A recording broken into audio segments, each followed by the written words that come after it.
The pioneering of space was, and still is, a dangerous enterprise. Pirate and slaver raiding had escalated for decades. The Terran Star Command's efforts in the outer colony systems were a delaying action at best. In 2277, a new sector power arose when numerous pirate and slaver gangs united under one banner, the Sagaris Sector Independent Authority. In response to this, Admiral Titus Hale calls Terran Star Command's leadership together to discuss a new strategy.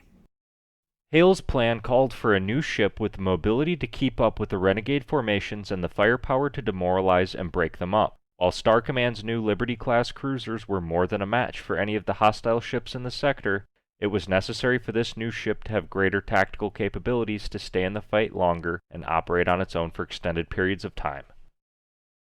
The pirate-slaver threat was serious, but large numbers of ships could not be dispatched. The gathering storm of the Torrexi was the first and foremost threat to Earth.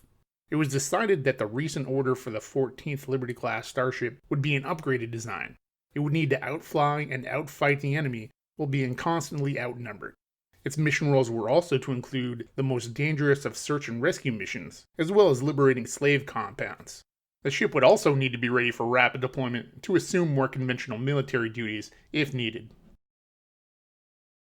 Admiral Titus Hale took charge of the operation, gathering the Skunk Works, a team of brilliant, eccentric designers and engineers, and tasked them with improving the Liberty-class design. In 2279, construction of the new ship, which would be named Ranger, began at Bath Iron Works Orbital Facility in geostationary orbit over Maine, North America.